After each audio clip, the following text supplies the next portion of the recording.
What's going on, everybody? Welcome on in the Vikings Now by Chat Sports as we are live breaking down the latest on your favorite football team. And we got some bad news to talk about today. JJ McCarthy, it is official. He'll be out multiple weeks. This was coming in from Adam Schefter. He's dealing with a high ankle sprain. Now, people think this happened when he was evading to his left. It was on a 2nd and 20 play late in that second half, and it looked like it was kind of like a hip drop tackle on JJ.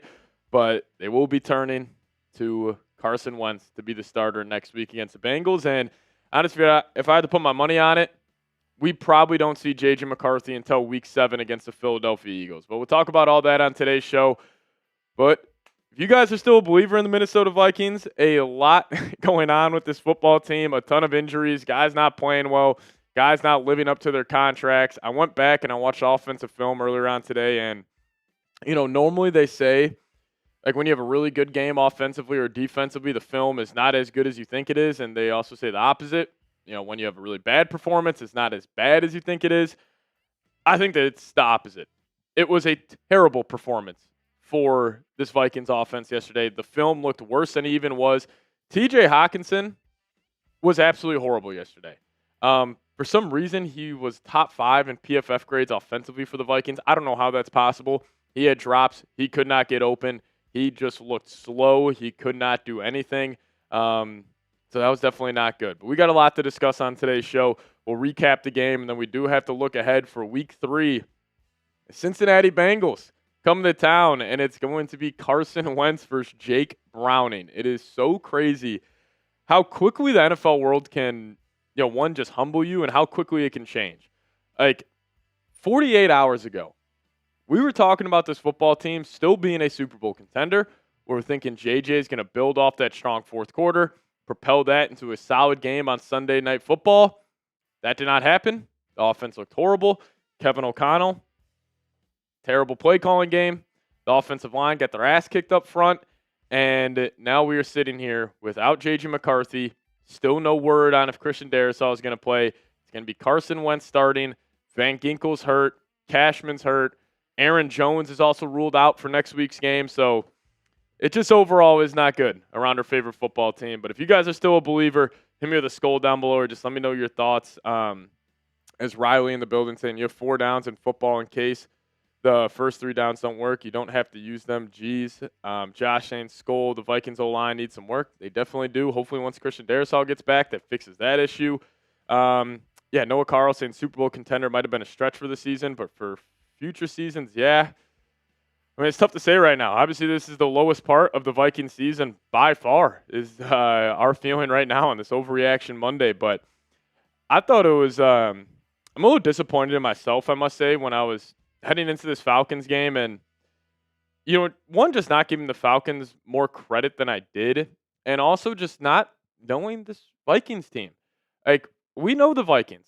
Coming off an emotional victory, short week, we should have predicted this loss. Like, the amount of times this football team has had an emotional come-from-behind victory, and then the following week they just lay a stinker. Like, if you guys remember that Buffalo Bills game, the 4th and 18 catch for Justin Jefferson, what did the Vikings do the following week? You just won in Buffalo, one of the toughest places to win in the Josh Allen era. What'd you do the following week? The Dallas Cowboys came into your building and completely dominated you, and they lost that game 40-3.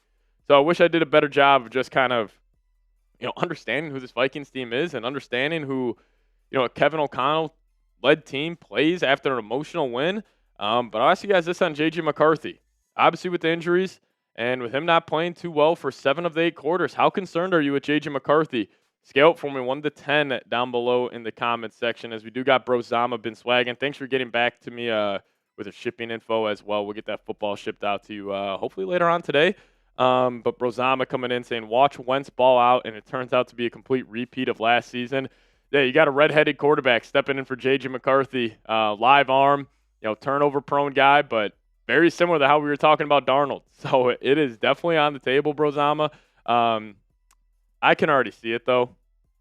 You're playing a bad Bengals defense this week. Now, obviously, the whole offense didn't play well. But if Wentz goes out there and he has a hell of a day, It is going to be unbelievable conversations around the Minnesota Vikings. I don't know if I'm looking forward to it or if I'm dreading it. But hey, Wentz is obviously a guy we're going to root for. Like, this football team is still very good top to bottom. Now, they got to get healthy. They got to execute better. They got to make the quarterback's life easier. Because, when we're talking about quarterbacks, especially in a head-to-head matchup, I think it's, there's context with everything. Like this past Sunday night, which quarterback had the easier job? It was Michael Penix.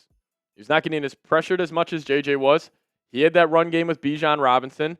And even though JJ, like, you got Justin Jefferson, Jalen Naylor actually had a good game, but like TJ Hawkinson, he's just a name at this point. And I am so concerned about TJ Hawkinson. This guy's got a massive cap hit. I think he's probably going to get cut this offseason if he doesn't turn this around. And also Adam Thielen. Like, you trade for him, you give up some late round draft capital, and the guy's got 2 catches. Like, it's just been very disappointing how the season has started. But, hey, again, this terrible feeling we're feeling right now, we could have a whole different feeling next Monday. Like, if Wentz goes out there, he plays some good football, we move the 2-1, then we're looking at the Pittsburgh Steelers in a couple of weeks, or the following week, and we're saying, let's go get a win in Dublin. Let's go get a win against the Browns in London. And then, 4-1 still could possibly be on the table. But I just think they need to do whatever they can to get to at least 3-2. If you could get to 3-2, you got a solid chance at making the playoffs. But then again, the Vikings schedule after the bye, I mean, it's brutal. You start off at home versus the Eagles, short week on the road, Thursday night football against the Chargers and Jim Harbaugh. Then you're on the road the following week in Detroit against the Lions. Then you come back after a physical game against the Lions. You got the Ravens coming to town. Then you got another divisional matchup against the Bears. You're in Lambeau. You're in Seattle. Commanders at home. In Dallas, in New York against the Giants, and you close it off with the Lions and the Packers at home. The Vikings, they're in a tough spot. It's a tough feeling, but I'll quote QB1. Where else would you rather be? It wasn't going to be easy, and us Vikings fans, we have been so critical about not having postseason success. A lot of people this offseason were saying, I don't care about the regular season. I just want to get to the playoffs, win a playoff game. Well, clearly we're not peaking in September like we probably did last year. Hopefully just peak at the right time, but we'll wait and see what happens. But coming up on today's show, we're going to talk about some of the Vikings' problems and if they were exposed last night, and that I do want to give you guys my Week 3 preview for the Bengals matchup as they're heading to U.S. Bank Stadium. And if you guys are ready to rock and roll, hit that thumbs up icon. Is Be Able in the building saying, Patrick, I am seeing 4 more wins. I disagree with you. Still a very good football team, very good coaching staff. They just got to get their shit together. Like, they just got to be better. And they have the potential to do just that. Because you even saw the glimpses of them being a very good football team in that fourth quarter against the Bears. They were moving the ball up and down the field. Defense was making plays. Hargrave was getting in the backfield. Grenard was causing havoc. We saw glimpses of this team, hit that extra gear, and hopefully they can replicate it. But it's just a very disappointing day. We come off a heartbreaking loss versus the Atlanta Falcons where you just do nothing offensively. And we get reports JJ's got a high ankle sprain, probably going to be out multiple weeks. You're turning the keys to the offense over to Carson Wentz. It is, it's something. As Lemmy saying, panic meter is already 8. I hear you. My panic meter is definitely up there as well. But Ryan saying, give Wentz a chance. We 100% will. Like, if Kevin O'Connell is who we think he is, he should be able to do enough with Wentz, even with all the injuries, to get a win against the Bengals. Like, the Bengals got a backup quarterback, a terrible offensive line, a terrible defense, heading into your own building.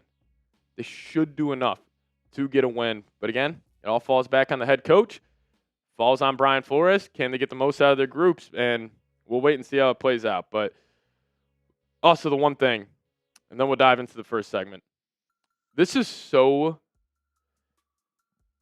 detrimental to JJ's development because I'm not saying you have 3 gettable games, but you have probably the 3-week easiest stretch of your schedule coming up. Bengals, Steelers, Browns.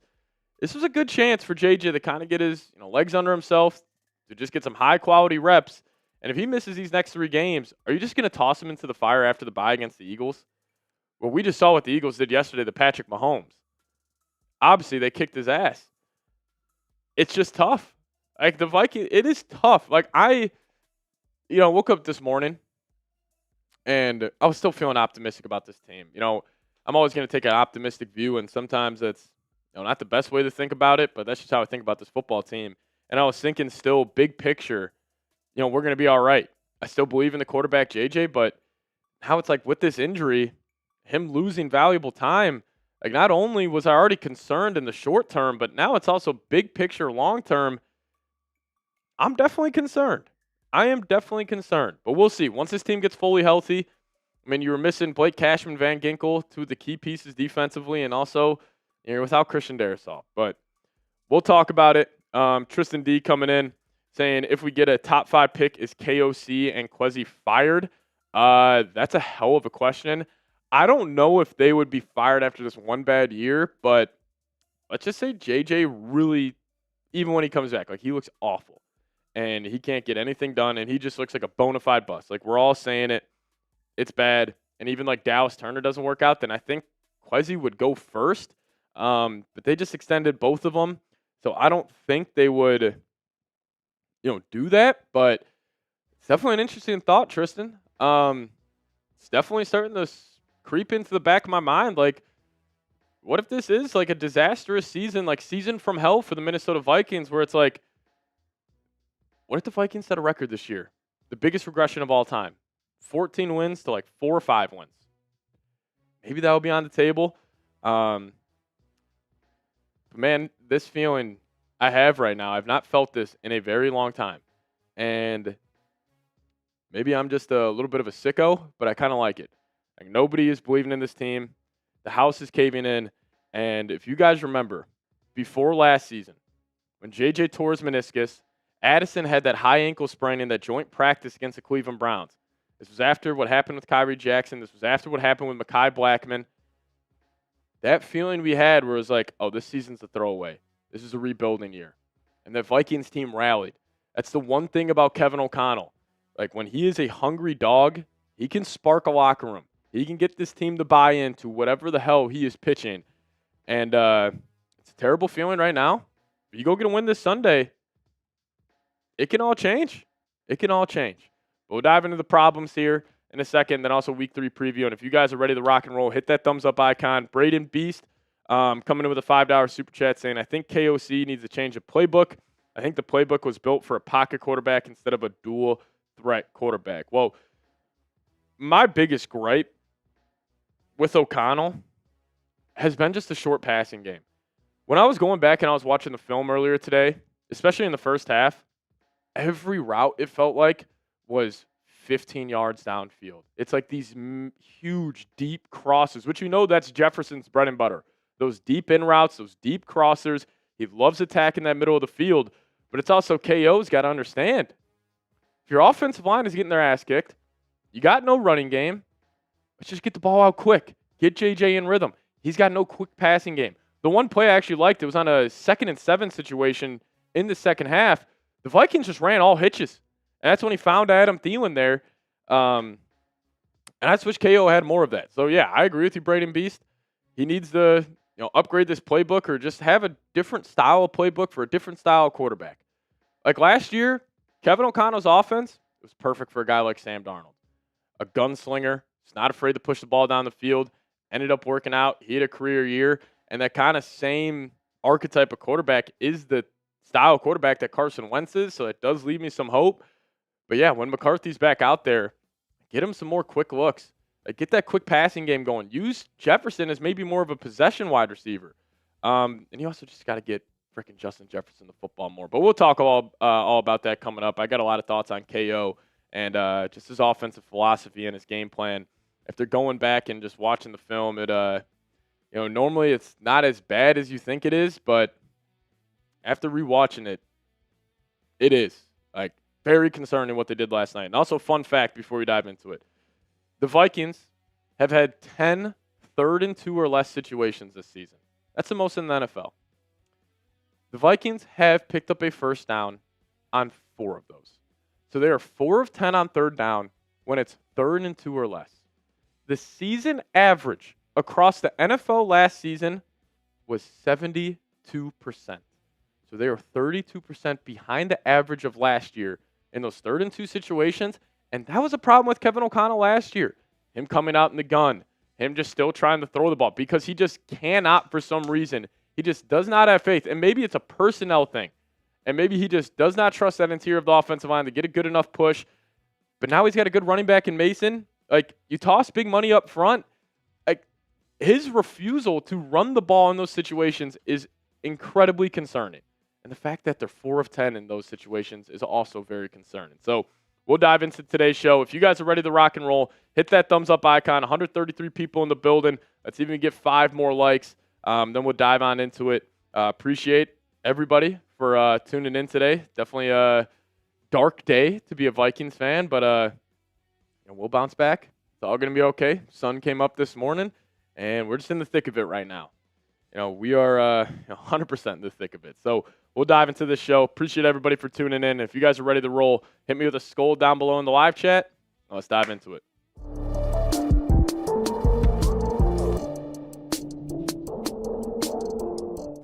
What's going on, everybody? Welcome in the Vikings Now by Chat Sports. My name is Patrick Siepman, and coming up on today's show, I dove back into the film last night. I was watching all 22, and I think the Vikings had a lot of problems exposed last night versus the Atlanta Falcons, and I do want to get you guys all of the PFF grades from that Week 2 matchup on Sunday Night Football. But before we dive into it, if you guys could help us reach our next milestone on the channel. We're actually closing in here on 60,500 subs.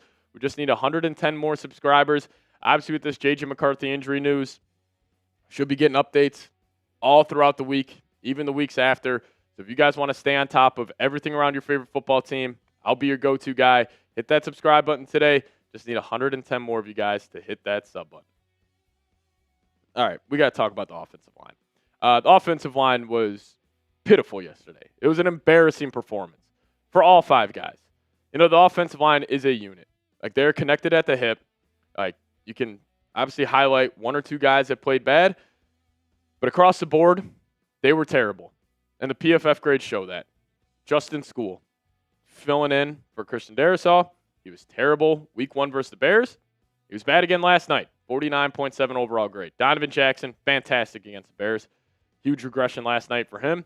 44.4 overall PFF grade. Ryan Kelly, solid, but he left the lineup midway through that game. And then Will Fries gave him a 5-year, $88 million deal. He looked bad. 49.8 overall PFF grade. Brian O'Neill, solid. Had a penalty, though. But at least Brian O'Neill was like the only positive on this offensive line.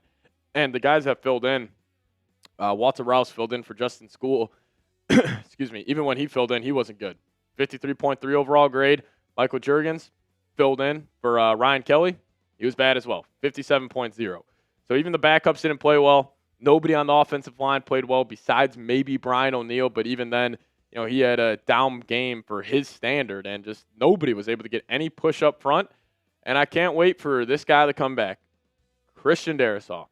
Kevin O'Connell still hasn't confirmed if he's going to play in this Week 3 matchup. I hope he will, because I don't know if he's the most valuable player in the NFL, but when he is not in the lineup, this offensive line is bad. Like, it was bad last year. The interior push was terrible, and it's kind of more of the same. Like, that's what was also so concerning about this Falcons game. It felt like the Lions and Rams game from this past season. The exact same. No push up front. Your quarterback's getting their ass handed to him. And without Christian Darrisaw, you can't protect their blind side. So hopefully CD gets back soon. But KOC talked about the offensive line earlier today saying there were definitely some times where guys got beat on some one-on-one situations. Got to go back and see exactly what kind of happened there, but you felt it. Certainly in the first half there. The sacks came from a lack of execution sometimes on that down. Sometimes it's on a previous down. And there's no doubt the offensive line should improve throughout the year, but it was an absolute joke yesterday. And they should improve on 2 fronts. Number 1, getting the top 5 left tackle in the league back. That should improve it. But also, number 2, just that continuity. I thought the continuity and chemistry would be a lot better with Ryan Kelly and Will Fries coming from the Colts, but clearly they don't have it. Twist concepts were giving the Vikings fits yesterday, and also with Donovan Jackson, him regressing from Week 1 to Week 2, that's a concern. So you're hoping Donovan Jackson gets better, Christian Darrisaw gets back, they build more continuity and chemistry, and hopefully that 5-man front is able to, cook up something here in the second half of the year, but definitely concerned about that offensive line. And then, obviously J.J. McCarthy, just getting word that he is going to be probably out 2 to 4 weeks with a high ankle sprain. But I thought his inexperience was on full display yesterday. And his spray chart from yesterday's game is also incredibly concerning. Like, one of the red flags on his scouting report coming out was he can't throw left. And it kind of seems like Kevin O'Connell doesn't trust him throwing left. And, I do like that he's able to hit the intermediate routes. He was able to hit that deep shot to Jefferson. That one pick he threw to Billy Bowman when he was intending to pass for Jalen Nailor. I thought Nailor could have made, a better effort on the ball. But still, J.J. McCarthy's inexperience was on full display yesterday. And, I went back and I was watching the tape, and there was a lot of bad coming from that. And, I will say the one thing with McCarthy, you got to respect his toughness, because he was able to stick in the pocket and, obviously dealing with that high ankle sprain. But after watching the offensive film, a couple of takeaways I had. Number one, Kevin O'Connell, no quick game. Like, the amount of times, especially in that first half, it's just 20-yard route, 20-yard route, 20-yard route. And it's just like, dude, look yourself in the mirror a little bit here. Your offensive line is getting destroyed up front. Your quarterback's got happy feet. How are you possibly calling some of these plays? Like, I am not getting up here and saying I know more about the game of football, or especially NFL offensive game planning, compared to Kevin O'Connell. I probably know less than 1% than what he does. But it was also fairly obvious if you toss on the film. Too many deep routes, no quick game whatsoever, and we saw the Falcons adjust yesterday. Michael Penix, Vikes bringing the blitz. All right, let me just get the ball out quick. Let me get the run game going. Clearly the Vikings aren't allowing us to throw the ball downfield, so we're going to adjust. But Kevin O'Connell didn't adjust. He has not made adjustments in these big-time games yet as a Vikings head coach. And I even think week 1 against the Bears, that was more about the players just playing better in the fourth quarter. I don't think that was really about KOC, completely adjusting his game plan, and he was really opening it up. So there was no quick game, and I will give JJ some credit. He made some big-time throws yesterday. 2 throws that really impressed me. It was that 3rd and 18, Adam Thielen running a super deep out, delivered an absolute seed. And then the next one, Jalen Nailor, after that same exact play, he threw an absolute seed to Nailor. So he made some big-time throws. But also the tight end, TJ Hawkinson, he might be cooked. We were all hoping TJ was going to have a massive bounce-back year. We're under the thought process that, Hawk, he was dealing with that, torn ACL still. He was rehabbing all last year, so that's why he had a down year. But tight ends, they age fast in the NFL, and I think TJ, with all the injuries he's had, he just looks slow. Drops are still an issue. Like, really, and it's crazy to say, and this is almost a bad thing for Hawkinson, the best part about his game is blocking. And he's not that good of a blocker. So Hawkinson did not look good when I tossed back on the film, and also wide receivers couldn't separate. Mainly Adam Thielen. Even Justin Jefferson couldn't really separate that much yesterday. Again, Jefferson was also he was getting double and triple teamed at an all-time rate in that game. Like, there was a safety over the top always, but that should open up other opportunities for a Thielen or a Nailor. Nailor looked actually pretty solid, but Thielen couldn't separate. Hawk couldn't separate. And then at the end of the day, JJ just got his ass kicked. And it's very disappointing. Like, the Vikings offensive line just left this kid out to dry. And there's really nothing he could do. And now he's got a high ankle sprain. And we'll see how he tries to respond. But it is just very disappointing when you go back and watch that film yesterday, because JJ, he just couldn't handle himself. He got happy feet in the pocket, started patting the football like Kirk Cousins. Just didn't feel comfortable. So if you guys want to show JJ McCarthy some love, type those 9s down below. It's going to be a long road for him to get where we want him to go. And this ankle injury just sets him behind the 8 ball. So we'll see how he responds. But if you guys want to show JJ McCarthy some love, if you're not giving up just yet, think about this. High ankle sprain, 3rd string left tackle, 2nd string center, 2nd career start, 22 years old. I'm not selling my J.J. McCarthy stock. Honestly, I'm buying it right now because we're at the dip. It should be only up from here. If you guys want to show him some love, type those 9s down below.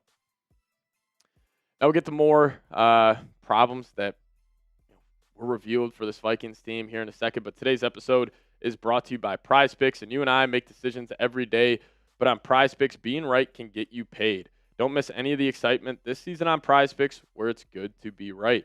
And if you guys download the PrizePicks app today, plug in that promo code CLNS, will get you guys $50 in lineups after you play your first $5 lineup. That's code CLNS to get $50 in lineups after you play your first $5 lineup. Now, PrizePicks, it's super simple to play.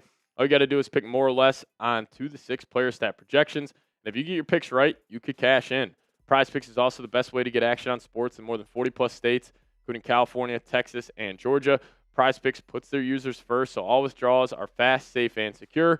And this is an example of a lineup I got for Monday Night Football tonight. Bucky Irving going to take his less on his rushing yards, going to take the more on Stroud passing touchdowns. I'm going to take the more on Riley Dixon punts, and then the less on Tommy Townsend punts. But if you guys want to fade those picks or ride with those picks, just do so at PrizePicks and download the app today.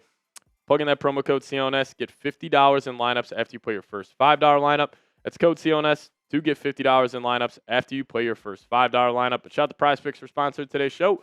PrizePicks, it's good to be right. All right, something else that was incredibly concerning is Justin Jefferson's usage. The man is too good to only have 13 targets through 2 weeks. And his season stats through 2 games look like his per game averages. 7 receptions, 125 yards, a touchdown, only 13 targets. It's just not good enough. Like, he's too good of a football player. Like, we saw Bijan Robinson yesterday. The Falcons, best player on their team. We saw how they got him going, and the Vikings couldn't get number 18 going. And it kind of gets back to, KOC not having a quick passing game. Like, use Jefferson. Quick slants, quick outs. He's a nasty route runner. I understand his bread and butter is over the middle of the field, those deep, long crossing routes and those deep corners and all that, but sometimes you got to switch it up. When the defense is taking him away, how about you don't allow the double teams to come to him? How about you get him going in the quick passing game? So his usage was a concern. And also, the offense misses Jordan Addison. Like, Jefferson was getting doubled and triple teamed at an all-time rate yesterday. And there's no doubt in my mind that this team misses J.A. because other wide receivers, they're not good enough. Like, nobody besides Jefferson could separate last night. And that's what was so concerning. Like, Naylor got open a couple of times, but they just missed Jordan Addison. Like, Addison, one of these, and I don't know if it's just a combination of the offensive line and maybe the Vikings could have done a better job managing this time without Addison, but nobody could separate besides 18. So I cannot wait to have number 3 back. And lastly, kind of sum up everything we've been talking about, Kevin O'Connell can't adjust. And at least last night he didn't. And it still feels like when his offensive line is having a bad game and he kind of gets off his script, he can't really adjust and go to something else. Like, it kind of feels like KOC, he's like a pitcher in baseball who's got 2 fantastic pitches. He's got that 100-mile-an-hour fastball. He's got a nasty slider. But that's it.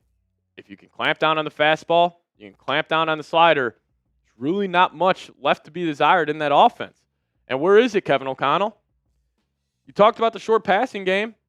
You talked about having a dominant run game. We haven't seen it just yet. And what's so concerning with the run game, too, is Jordan Mason's looked amazing. And you're not feeding more into that. Jordan Mason's your second best player on offense. It's not Naylor. It's not Hockenson. It's not Thielen. It's Jordan Mason, besides Justin Jefferson. So get that man the football. No run game, no quick passing game. It's kind of the same old story that we've been talking about with the Minnesota Vikings. But I'll ask you guys this. What is your biggest concern with this Vikings team? 2 weeks in, we're 1-1, not looking good. You guys let me know. What is your biggest concern with this team? And I do want to close it out here, giving you guys the highest PFF grades from last night's game.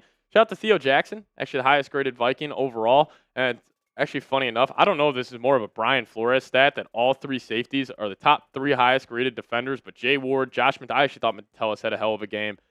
Even Theo Jackson as well. Then you had Isaiah Rodgers at 4. Again, the top 5 highest graded defenders. We're starting to get into the high 50s and low 60s here. So nobody really played that well according to them. But Tiernan Ingram Dawkins also on that list. And then the lowest graded defenders, not good. Javon Hargrave, Jonathan Allen. Also, I think we're about one more game away from having a conversation if the Vikings should bench Ivan Pace. Ivan Pace has not been good. He's a one-trick pony. He is the typical see ball, get ball, that's it. He cannot cover. He cannot man up on anybody. And if other teams see him manned up, they're just attacking it.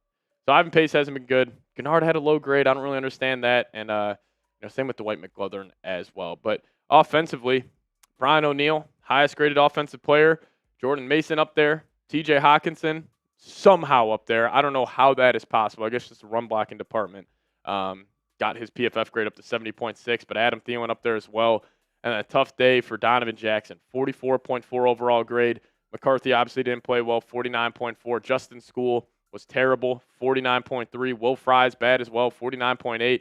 And Walter Rouse filling in for Skule didn't look good as well, 53.3. So overall, it's been a tough 24 hours for the Minnesota Vikings. But if you guys made it to the end of today's show, we appreciate you. Just hit me with a Skule down below in the comment section, and we'll catch you guys next time. As always, Skule Vikes. Alrighty.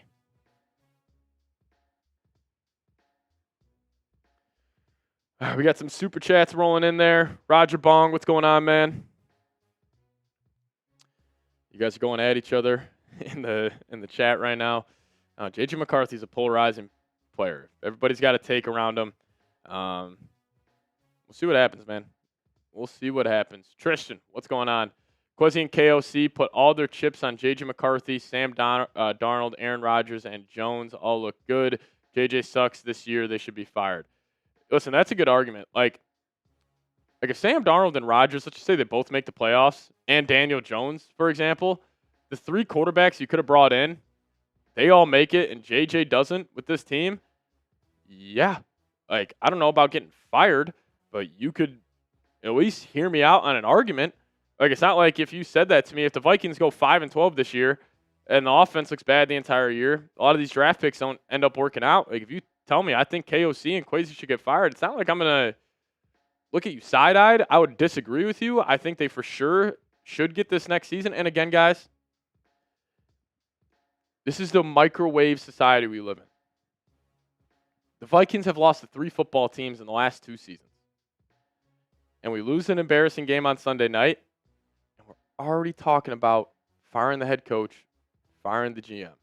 Just take a deep breath. This all could change. You still could be 4-1 rolling into the bye. That is 100% on the table. You just got to be better. But Tristan, I do appreciate you. And then Braden Beast coming in. If Carson Wentz does good, do you bench McCarthy? We'll see how good. I'd be lying to you guys if I said that's not on the table. If Wentz goes 3-0 and he throws maybe 6 touchdowns, no picks, and this offense looks fantastic, then yeah, that's on the table. But again, everybody just needs to relax. Carson Wentz was still a free agent right before the season for a reason. The Vikings still went, and they chose to go with McCarthy over those other guys for a reason. They see the potential. They see the stones on this kid. So everybody needs to just take a deep breath, relax. He's 22 years old. And also, can I ask you guys something? I don't have kids. Hopefully I will at some point in my life, but I've never had a kid. For everybody who has had a kid, can you please tell me your thoughts on what that is like, especially your first kid going through? And then could you imagine that experience you just had with your wife, having that beautiful first son or daughter, then you got to go play a football game 72 hours later? That's a lot. Because that takes away from game planning. That takes away from his mental prep.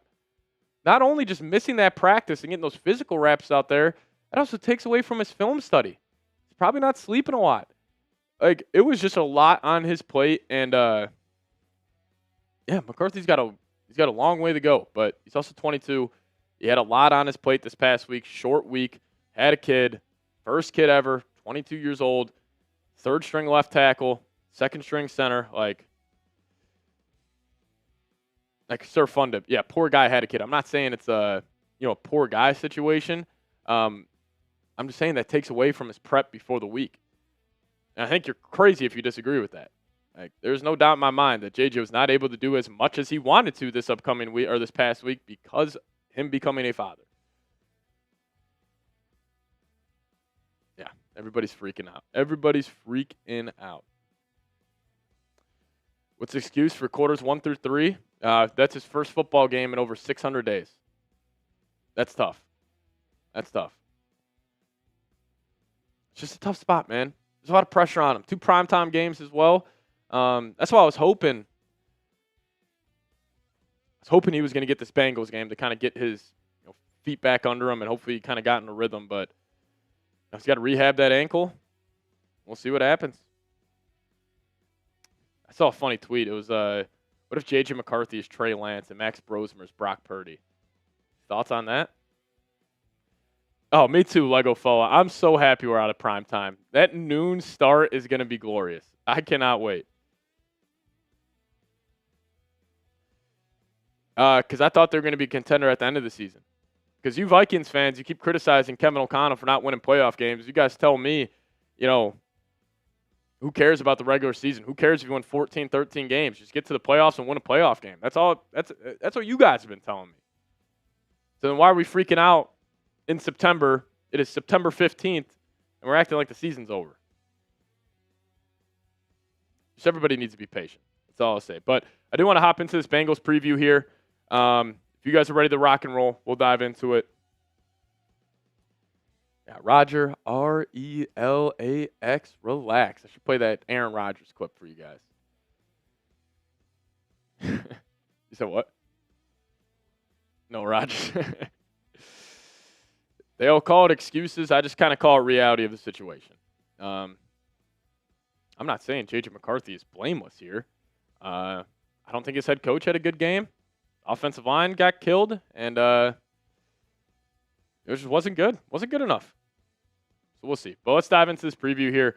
Appreciate everybody for tuning in. I've already had 1,000 people join us today. But Vikings, Bengals preview. It's Brady then saying, show Dylan. Dylan's got a job to do right now. All these graphics, that's what Dylan's doing. All right, let's dive into it. Vikings, Bengals, Jake Browning versus Carson Wentz. Week 3 preview. Where else would you rather be? Let's dive into it.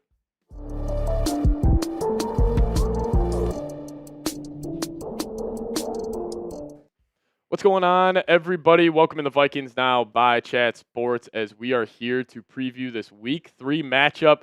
Cincinnati Bengals traveling to U.S. Bank Stadium to take on the Minnesota Vikings, and the Bengals are coming into this game with a 2-0 record, and the Vikings are 1-1. And this game will feature 2 new quarterbacks for both teams. Jake Browning will be taking on Carson Wentz.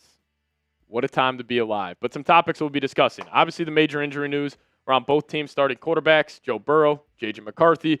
We will dive into a deep dive around the Cincinnati Bengals. They got 5 keys to victory and my score prediction at the tail half of today's show. But, biggest news of this Week 3 matchup, Jake Browning versus frickin' Carson Wentz. Unbelievable. But if you guys want the Vikes to hop back in the win column, move the 2-1 on the season, hit that thumbs up icon and put today's goal as 500 likes. I think we can get there. A lot of Vikings fans are being negative Nancy's. They're down on this team, saying the season's over. Let's just get a win on Sunday, and hopefully we turn the season around. So if you guys want the Vikes to get a win, hit that thumbs up button. All right, so the breaking NFL news that dropped earlier on today, or yesterday when you guys are seeing this video. Bengals quarterback Joe Burrow will need toe surgery that will sideline him a minimum of 3 months. Now, it is turf toe. He's got some torn ligaments in that toe, and it's honestly depressing news, obviously for Bengals fans, but for NFL fans. Like, this is one of the better quarterbacks in the league, top 4 guy, and he just has caught that injury bug, 3 out of the last 5 seasons, and, it's very disappointing that, being an NFL fan, I love watching good quarterback play, that Joe Burrow is going to be out for 3 months, but that means another revenge game could be brewing for this guy. Carson Wentz. Jake Browning. Last week, Jake Browning filled in for Joe Burrow, was 21-32, had 241 yards, 2 touchdowns, did throw 3 interceptions. So he will toss the football your way. And if you guys remember, the Vikings played the Bengals back in 2023. It was one of those Saturday NFL Network games. It was an ugly, ugly game. Ended up going to overtime. And Browning played his tail off. And this is what he said to the camera after beating the Vikings in 2023. Saying, you should have never effing cut me. And this guy was fired up. Obviously, he was pissed off about it. He had that extra chip on his shoulder. And I'm sure that is still there. So Browning's going to be coming in this game, trying to get his revenge on this Vikings team for a second time. And he'll be filling in for Joe Burrow. But this does not mean this is now just going to be a walk in the park for the Minnesota Vikings, considering all the injuries they have. The Vikings, it's either them or the 49ers in terms of the most beat-up teams in the NFL. I mean, his injury report is lengthy.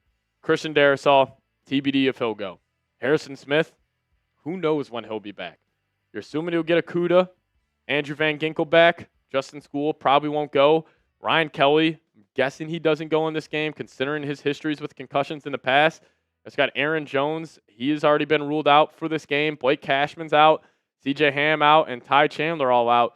So the Vikings got a lot of big-time injuries, and none bigger than the quarterback, J.J. McCarthy. His news broke yesterday. He suffered a high ankle sprain, and he's considered week to week. Also, Adam Schefter tweeted out saying this should be a 2 to 4 week injury for J.J. McCarthy, and they're expecting Carson Wentz to start. So it'll be Wentz versus Jake Browning. And I will say, if you want to have an optimistic spin, as you guys say I drink way too much purple Kool-Aid, you say I'm way too optimistic, none of these injuries are season-ending. And ideally by week 7, we're looking at this Vikings team, and they're healthy top to bottom. You'll have Addison back. Christian Darrisaw will be there. Van Ginkel, Cashman, hopefully J.J. McCarthy. So at least a lot of these injuries aren't like, J.J.'s out for the year. Darrisaw's out for the year. Thankfully they are not any of those.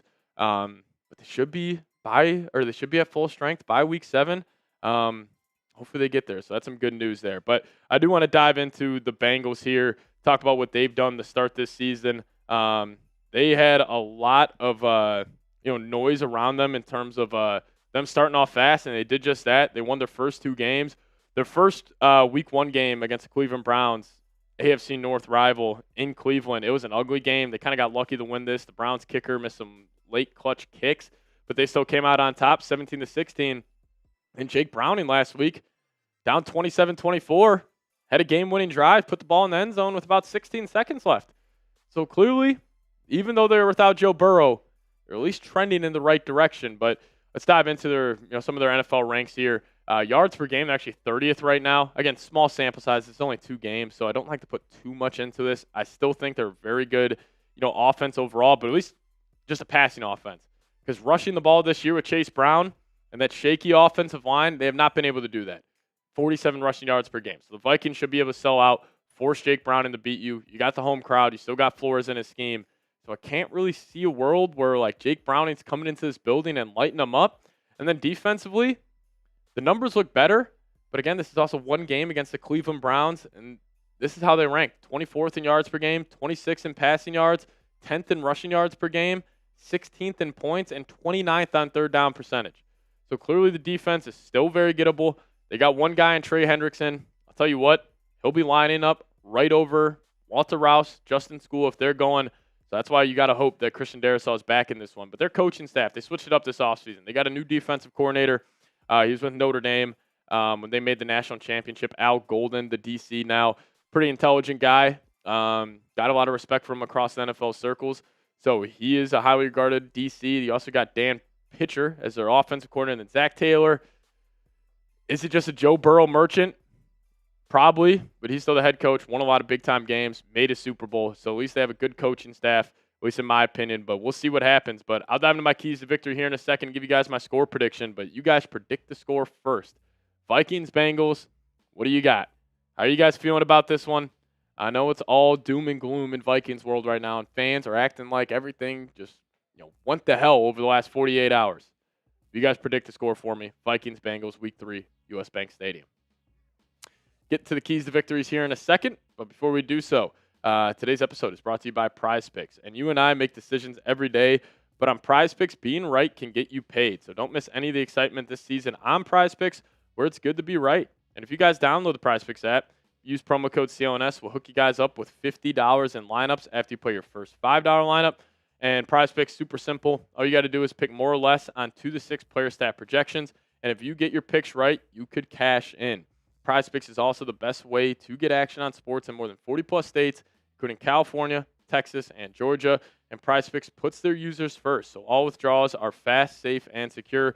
They also offer Venmo, Apple Pay, MasterCard, and more for quick and easy deposits into your account this football season. Now, here's an example I used yesterday for the Monday Night Football game. Texans taking on the Buccaneers. You can just pick more or less on rushing yards, passing touchdowns, even punts for the punter.